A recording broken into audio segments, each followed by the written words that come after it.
Let me introduce you to one of my colleagues that is here with me, Al Austin, if you'll stand up, sir. Hello, everybody. Hello. Come on, guys. Hello, everybody. Hello.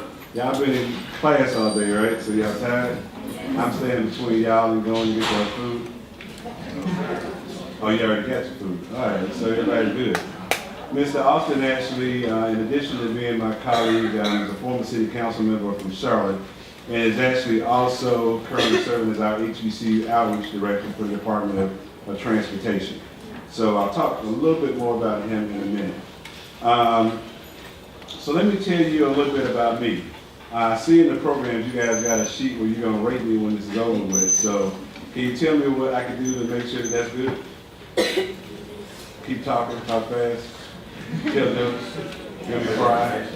Okay, I'll try to do all that before we leave. Just a little bit about me. So,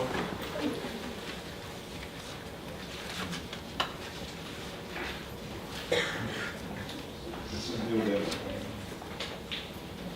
We'll just do the keyboard. That's how it works. All right, so we'll do the keyboard. So, from Charlotte originally. Anybody else in here from Charlotte? Y'all gonna support me and give me love while I'm up here, right? All right. Born and raised in Charlotte. In fact, I grew up off West Boulevard. So tell me where you guys are from. University. She came from the other side. Where else? I got anybody else from the west side over here? Batesville Road. This guy over here, Al Austin, was y'all city council member for Batesville Road in that area. I was an at-large member. I took the more non-traditional route through school. Believe it or not, I started out wanting to actually be an Aggie. Didn't quite figure that out. I wanted to study architecture here. Actually wound up going to Central Piedmont first. So I started community college before I went out to UNCC. A little bit about my career. I'm going to try to go through this fast. I'm going to leave some time to take questions. I actually worked in the development world for a while, in the nonprofit world. Before I ran for city council at large, served with Anthony Fox. My friends from Charlotte knows who he is. As well as got really involved in the community. In fact, the folks from Charlotte, you ever heard of the group MAMO, Mothers of Murdered Offspring? You know, when somebody, the folks who do the candlelight visuals and those things when somebody's murdered. I actually helped start that organization after my god sister was murdered. And that actually just kind of propelled me into this whole world of community involvement, which led to me being appointed to the planning commission and eventually being involved with the stuff you see on the screen. Won't bore you with all that. Just a little bit more about me because it makes me who I am. The German Marshall Fund is probably a pivotal point in my life because it's the first time I got a chance outside of going to Cancun and travel outside the country. I got to go to Europe for a month and it really changed me. I know they tell you that kind of thing will change you, but I can tell you it inspired me in ways that you'll probably hear about as I start to talk. I had a chance to be involved with the BMW Foundation, the Urban Land Institute.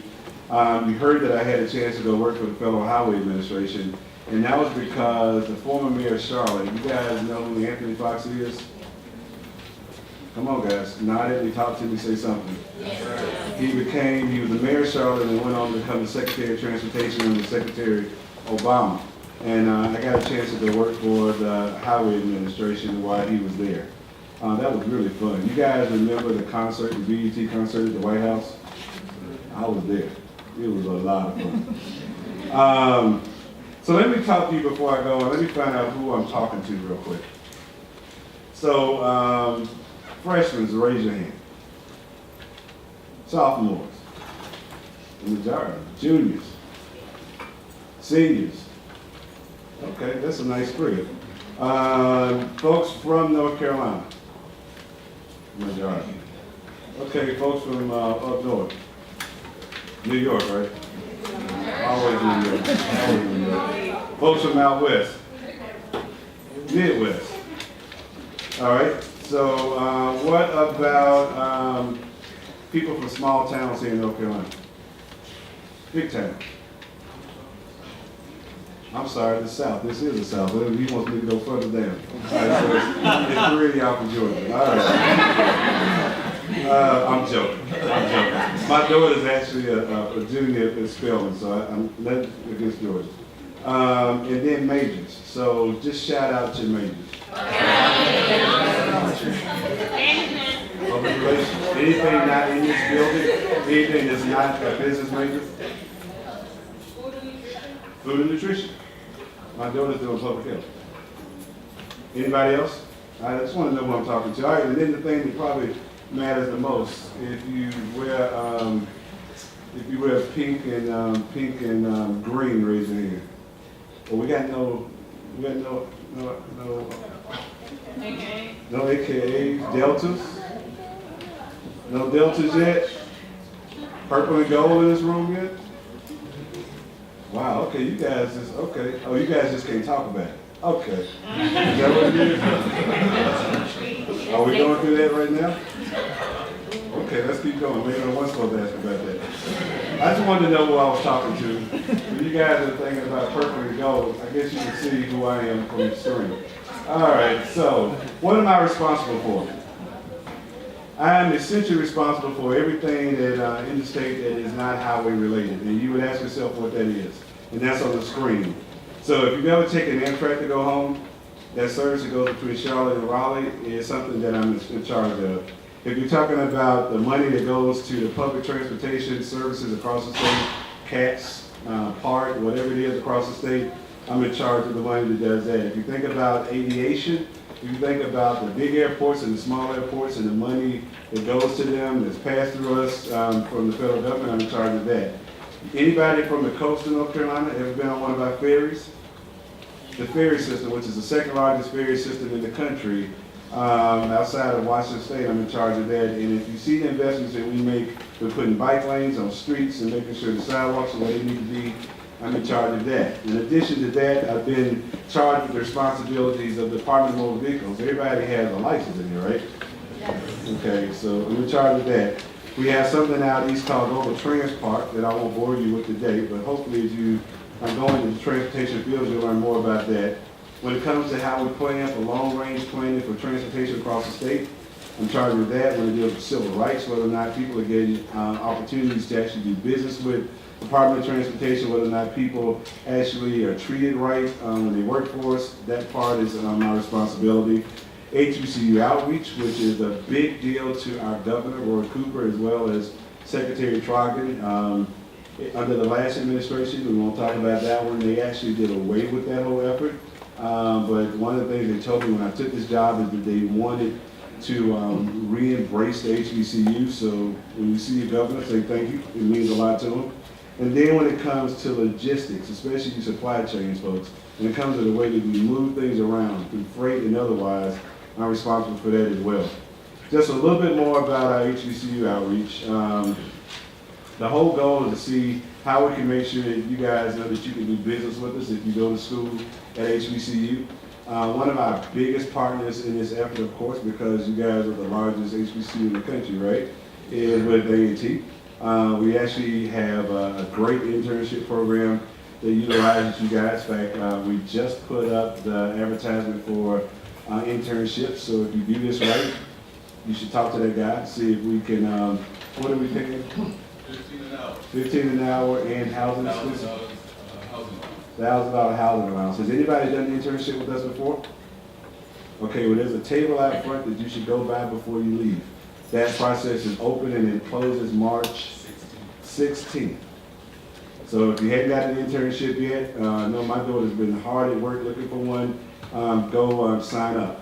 So that's what we do at our HBCU outreaches, in addition to the incredible work that we do with the Summer Institute that Ms. Underwood has done now for how many years, Ms. Underwood? Okay, she won't say. But we have a great relationship with A&T. So why would you want to work for NCDOT?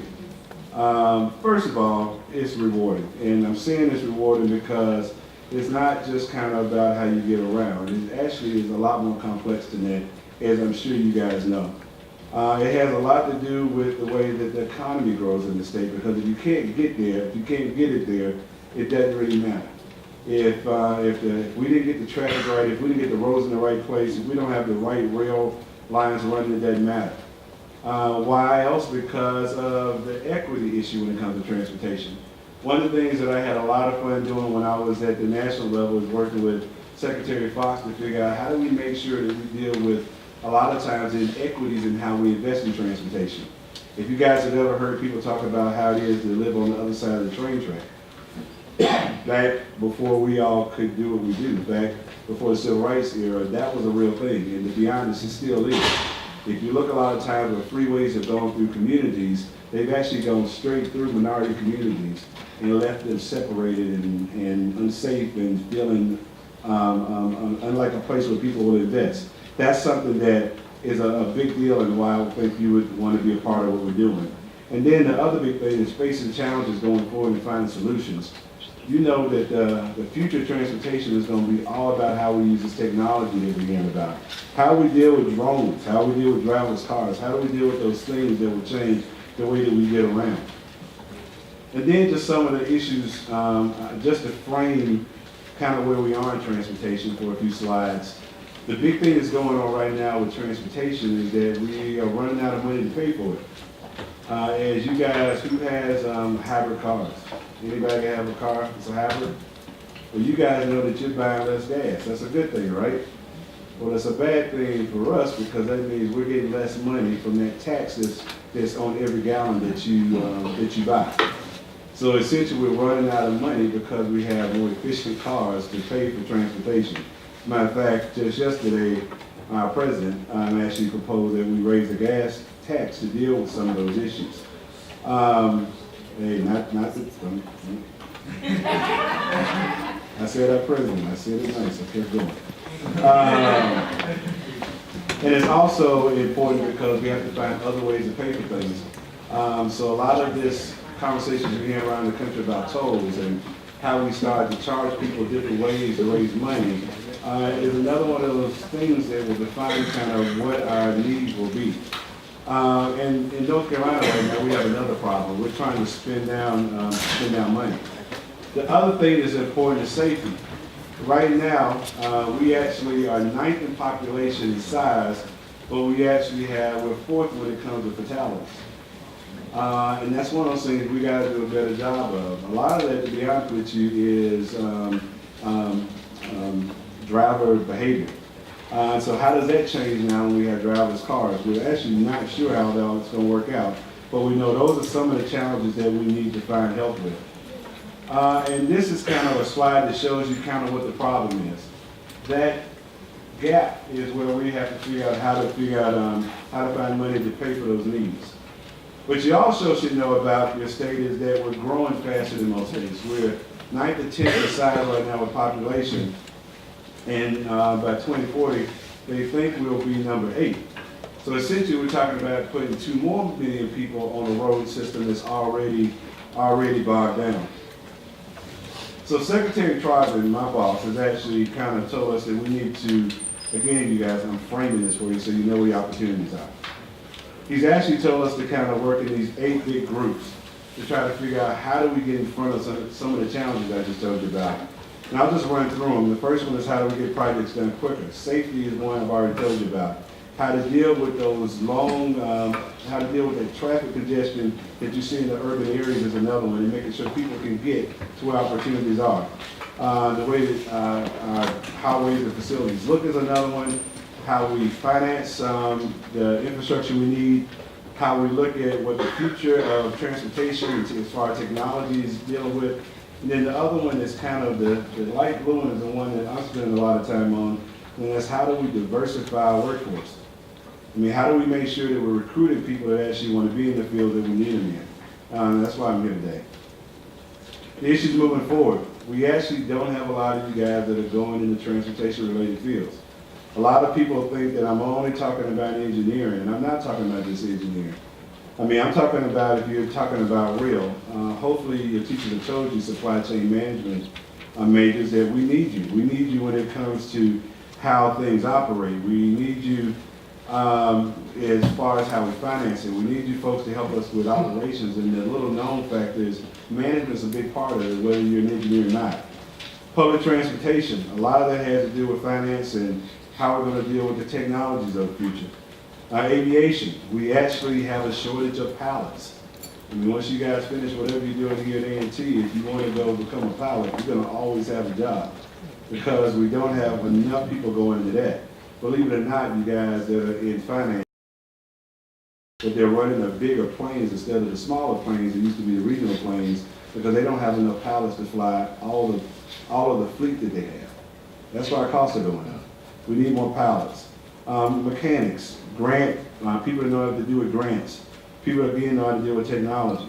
With freight logistics, I think you get the picture. We need people across the board when it comes to technology, when it comes to transportation and the future of transportation. So what are we doing right now to deal with that?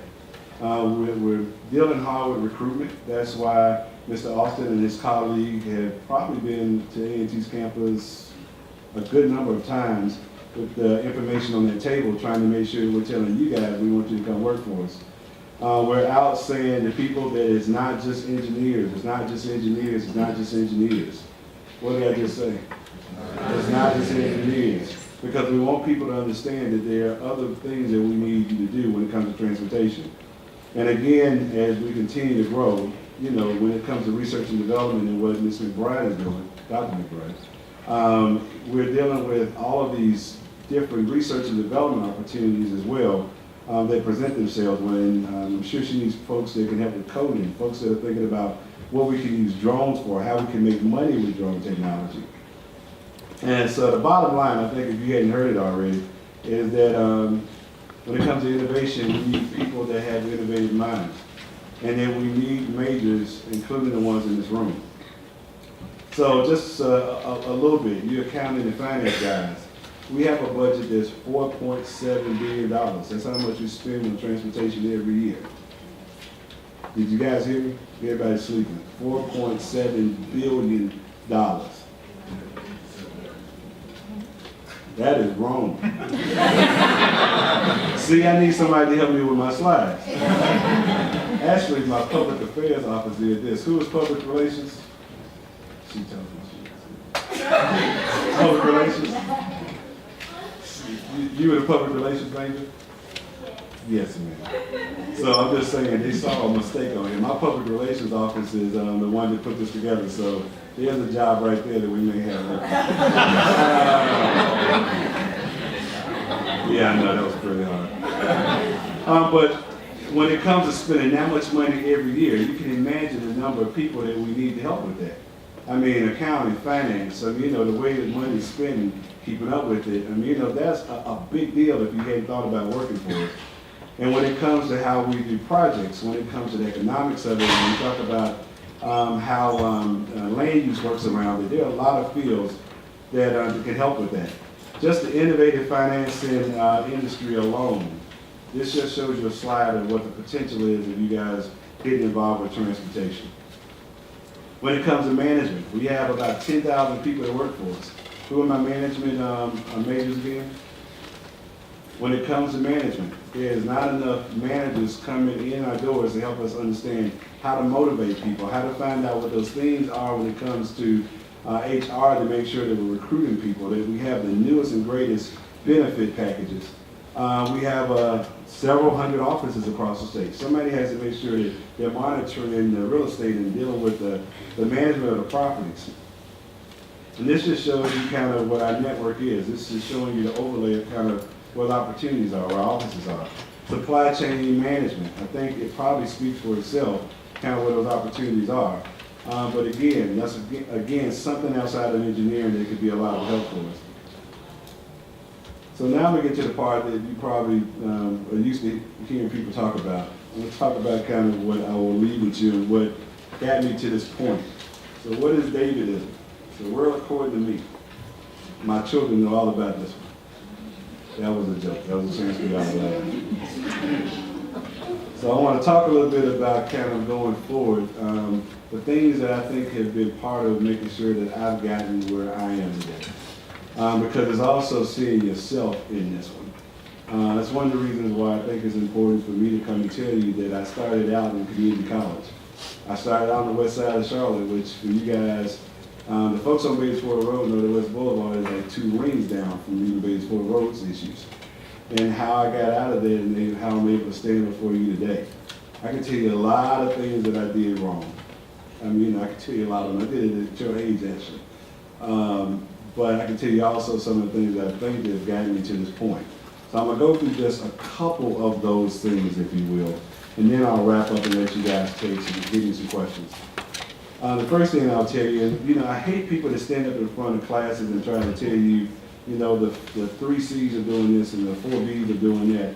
I'm not going to try to do that today. I'm going to just tell you what worked for me, and I'm not telling you that this will work for you, but I can tell you that some variation of this is kind of what it takes. And I think not that you're not adults, but the older folks in this room will tell you some of these same things. So the first thing is to always dream. I can tell you that, in fact, let me ask some questions. How many people are first generation college students in this room? Second generation, your parents went to college. How many people struggle with those FAFSA forms? Right? Come on, y'all not being honest. Those forms were hard. The first time, trying to figure out the application process, period, y'all, come on. So I can tell you, not having anybody that's an example to do that, a lot of times all you can cling to is a dream, or when you were a little boy saying, hey, I want to grow up and be an architect, which is what I wanted to do. In fact, that's why I wanted to come to A&T. I wanted to come to you all's architecture program. It's kind of surreal to be sitting up here talking to a group of students, because I always dreamed of being where y'all were. But today I can tell you that dreaming was important to me. Sometimes that's the only thing you can cling to. And to kind of focus when you're dreaming on your passion, because at the end of the day, that's what's going to matter. That's what's going to kind of keep you doing your homework. That's what's going to keep you in school when you're saying, man, I don't want to do this. And that registration line is too long. I don't want to go stand in it. Or I can't get the classes that I need. Sometimes that's the only thing that would drive me. Doing the prep work. I can tell you that early on, I had made sure that I had done all those things that I needed to do to make sure that I was on top of knowing where I wanted to go. In fact, I'm going to tell you a story or two just to show you how important it is. It was actually, I'm going to date myself, 1984. Some of you guys probably weren't even alive yet, right? Yeah, make me feel old. But I went into, I was at Carmel Junior High School where I was in school, you guys from Charlotte. I went to the gymnasium looking for, you know, career day. And I was looking for an architect in the room and walked over to the table, and there was an African-American male who actually, I believe, went to A&T. If not, I know his son did. And we started talking. And because I knew so much about the field already, he was impressed even as a 14-year-old, and actually took me in as a mentor. You guys from Charlotte, his name is Darrell Williams. He actually went on to be a county commissioner in Charlotte. He wasn't that at the time. Just a brand new architect out of school. And you just never know when you've done your prep work and you know what you're talking about, whether or not people take an interest in you. He's still my mentor today. Or when I was working at Walden Books in Uptown Charlotte when I was in college by that time, because I really knew so much about what I wanted to do with my life, I ran into a guy one day that had on a pin that I recognized. It said Odell. And I knew that Odell was a big architectural firm in town. And I walked up to him, you know, just because I'm an extrovert and I can talk to anybody, just started talking. And, you know, told him I knew a lot about Odell, and we started talking about projects. And he said to me, have you ever thought about doing an internship with us? I told him that I had inquired about internships before, really had really given up on it. And he took out a card and started writing on the back of it and said, you know, you should call this guy. I said, well, I've done that, you know, will it make a difference? He said, well, I know they will because I'm their boss. He was the president of Odell. You never know who you're talking to. Have your prep work done so when those opportunities present themselves, you'll be ready for them. And I think that leads right into that next one, which is be prepared for those types of moments. And again, the older adults in this room will tell you, those moments come. And I'm talking about moments where you find opportunity. When you actually meet that person and you go in that room, or you meet the Chief Deputy Secretary of DOT, and he tells you, call me if I can help you, and he means it. I mean, you know, those type of opportunities that come along, you gotta be ready for them. And they will come. One of my mentors told me that one of the things that may be different for most people is that we all get presented opportunities, but I will not let one opportunity pass me. I just will not. So when those opportunities come, when you meet that person, when you meet those folks, be ready for it. And once you have those moments, build those relationships. When you get a card, send an email for real. If they said it, make them live up to it. If they said that you can call me for anything, make them mean it. So I can tell you that you get opportunities to meet people, and when you do, these teachers, these professors, these folks that have done it before, don't let them go. Turn them into mentors. I can't tell you how many times I've had to call a mentor to work me through something, to talk me through something. Don't let them go. The next one is, and I know you hear this one all the time, but I cannot begin to tell you how important it is to believe in yourself. Because a lot of times you can shrink when you have opportunities. And the guys who go out, you guys know what I'm talking about. When you see that girl across the room you really want to talk to, come on, guys. And you talk yourself out of it, and you shrink into that corner. That's that feeling that I'm talking about. When you have those opportunities, you're going to have to find the courage, men and women, to kind of step into that and not shrink away from it. Because there are a lot of opportunities, I can tell you, even more I could have had if I hadn't shrunk away from it. So that's why I'm telling you the word movement. When you actually feel it, move on it. The other thing is, I'm gonna unpack this one a little bit. I'm gonna slow down a little bit. I've been running through these, and I'm gonna try to make this video work. Is this put to the internet, this computer? All right, so I'm gonna play you a video because I want you to think about when I say be intentional and strategic. I want to talk a little bit about what I'm talking about. Oh, is the volume up too? Will they be able to hear it?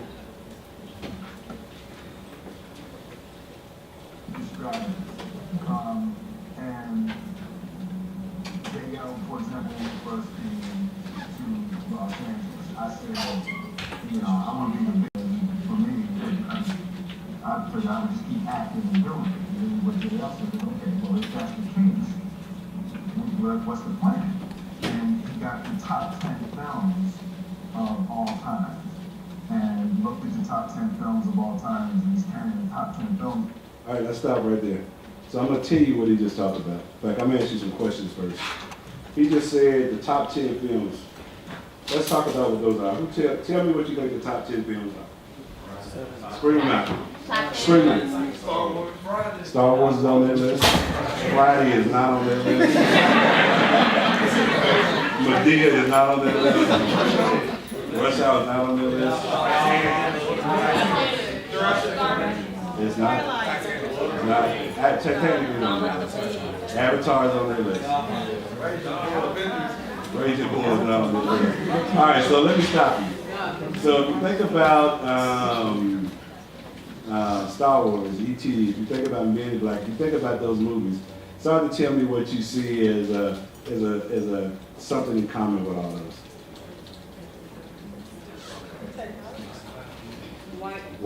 Sci-fi is one of them.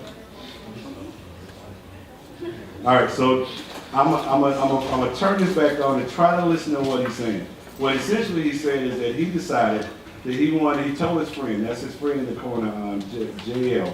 He told JL that he wanted to be, a big movie star. This is when he was going from Fresh Prince to being in movies. And what he said is that he started out to say, hey, I'm gonna go to Hollywood and I'm gonna act as hard as I can. And he thought that was the key to it. His friend said to him, well, what's your strategy? What do you mean strategy? So his friend went and got the top 10 movies of all time, and he watched them himself to figure out what the trend is. And he's trying to find the pattern in the top 10 films. And the pattern that he saw is that 10 out of the top 10 films of all time had special effects. And 9 out of the top 10 grossing films of all time had special effects with creatures. So immediately we made Independence Day. So, let me get this straight. You're saying... So everybody growing is a little older than all y'all in the room. Remember when Will Smith was just a goofy little kid on TV? Little rapper? It became fascinating to me after I saw this commercial to figure out how did he go to being the highest paid actor in the country now, if not the world. You like to think that that's luck, that that's just something that happened. I'm using the word intentional because what you just heard him say is it wasn't by happenstance. What he did is found the pattern and he said, those are the movies I'm going to take. Prior to that, you guys have probably never seen this other than on Netflix. Made in America. He got paid $100,000 for that movie. Independence Day, the first time he started using his new strategy and being intentional, he made $5 million. On Suicide Squad, after he's well established, he makes $20 million a film now and getting part of the gross now. What I'm trying to tell you guys is that you don't have to be intentional and strategic about what you do to chart your course going forward. If there was anything that I can tell you that I got really a lot smarter about, it's about doing all those things I just told you. Be intentional about those relationships, those opportunities. Be intentional about seeking opportunities. Today, Will Smith, and this is fascinating to me, is actually, all of his movies have grossed over $2.8 billion. Fresh Prince of Bel-Air, y'all, goofy, because he was intentional. Did everybody get how important being intentional is? All right, so the next thing is that to be a lifelong learner, a lifetime long learner. And I'm going to show you a list of books that I have actually taken in, because after you get out of school, you're going to be tempted to kind of just fall into life. And what I'm telling you is that I think even older adults in this room will tell you, you got to always be a learner. You got to always be at the forefront of homing your game, learning what's new, and be out front of what's going on. And then, I'm sorry, I went too fast. The other thing is to give back. If you think that being the first generation college 10-year graduate is by happenstance, you are sadly mistaken. The fact that you actually are getting this opportunity means that you've already been, the universe already demanding of you to give back to somebody else. So as you come out of school, the reason why I don't mind coming doing these things and doing anything else with people is because I can tell you that my story was the most unlikely of landing where I am right now. Just more, there are so many reasons why I shouldn't be here that if I started telling you, I would probably make myself too much of a joker to y'all. But I'm telling you, you make a lot of mistakes, but for the grace of God, I would not be here. So you gotta give back. That's just a big part of this. These are some of the books that I'll leave with you for different reasons, but I'm gonna home in on one of them. And again, until I saw the very interview I just showed you, I hadn't paid Will Smith much attention. But since that time, anytime I hear him talking now, just like you guys, you know we do with Oprah, I pay attention to what he's saying. And one of the books that I saw in another interview that he talked about that was really important to him is a book called The Alchemist. Has anybody ever read The Alchemist? How many times have you gone through it? Yeah, I'm on about my fifth time. Because every time I feel I hear something new that I didn't hear before. And it's funny because it's not a business book, it's kind of a fable. It's kind of like a parable, if you will. But there's so much packed into that book. If you make it all the way to the end, I promise you, you will email me and tell me you're glad you did. So I'll leave you with this quote. This is a quote from Steve Jobs. Just to read it to you. You can't connect dots looking forward. You can only connect them looking backwards. So you have to trust the dots will somehow connect in your future. You have to trust something, your gut, your destiny, your karma, or that spiritual being. I can tell you looking back now, I can tell you that I've always wondered sometimes, well, what does this experience have to do with this and this and this? And I can tell you that looking back, if you just stay true to who you are, keep moving forward, at some point in your life, you'll look back and understand what it was all about. The most important thing, though, that I'm going to leave you with is move forward. So with that, I think the bottom line is I was supposed to come tell you that we need you to come work for us. So I did that.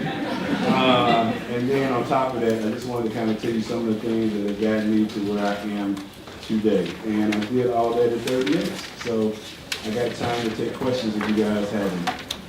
Yes, ma'am. Could you please go back to the slide with your book? I will. Thank you. That was easy. Any hard questions? Yes, ma'am. Yes, Alchemist, third time. Why UNCC and not? Ooh, wow. You asked me hard and quick. Because I was the first, and I'm going to be honest with you. I mean, I was the first generation. My mother had done it, so I mean, feeling like the fastest one was scared enough, it was hard enough as it was. So when it came down to when I got accepted to both schools, in fact, you guys have not been here long enough. What was the old men's dorm, Scott Hall? So I came up here for what do y'all call the greatest homecoming in the world? I came up here for one of those and went to see one of my friends at Scott Hall. It scared the devil out of me. I said, no, I'm not ready for that. Because Scott Hall was rough. Anybody who was here before, Scott Hall was, so I mean, it was too much. Today I look back and I wish I had, I look at the camaraderie that comes out of you guys coming to homecoming, and what my daughter talks about with Spelman and my sister who went to Spelman and how they want to go back all the time. I don't go to UC homecoming. I mean, it's a different feel. So looking back, I probably wish I had. But I mean, I'll be honest with you, I just wanted to get in college and get that experience. I knew how important it was to my life. So I wish I had just stretched a little bit and tried, but I'll be honest with you, it was a scary thing. All balance. I mean, it's funny you say that because pilots don't get really defined sometime soon. Right now, we're talking about people that fly planes. But pretty soon, there'll be people who fly drones. So, I mean, it's a little of both right now. But the reason why the airlines are charging more is because they don't have enough pilots to fly commercial planes. Is that the question you asked? Okay. Yes, ma'am. Earlier you mentioned how you work with BMW. Could you tell me more about that, please? What it was is that they have a foundation. So they put money into a foundation, and the foundation had a program called Responsible Leaders. So again, just like that fellowship that I told you I had when I went to Europe for a month, the BMW Foundation has chosen leaders from around the world, and they've engaged us around different issues. So I would travel with them to Beijing and to Berlin.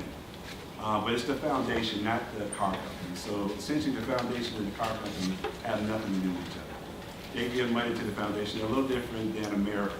You guys are in finance. You know it over here, our foundations and our corporations don't do that. They give them a check. Yes, ma'am. How did you know they don't architect? Ooh, that's all good questions. You remember that first bullet that I told you was home in on your passion? So growing up on the west side of town, I think I used to ride down West Boulevard when we had 4 public housing complexes on. Wow, if somebody was just, I could close my eyes and think, wow, on that corner when I was that little kid that played with the Legos and built all the time, and then somewhere around in my early teens, Harvey Gantt became our first black mayor. And he actually was, I know this sounds really shallow, but remember I was a 9-year-old, 10-year-old. I kept thinking, wow, I like buildings. What does he do for a living? Oh, that's what an architect is. And then I wanted to be mayor of Charlotte too. So I wanted to grow up to be Harvey Gantt. So I know that sounds silly, but as a 9, 10-year-old, that's that dream that I attached to, that I didn't let go. And it kind of kept me going. So I mean, eventually, it's funny, I got into architecture school at UNC Charlotte, but I graduated with a degree in sociology, so go figure that out.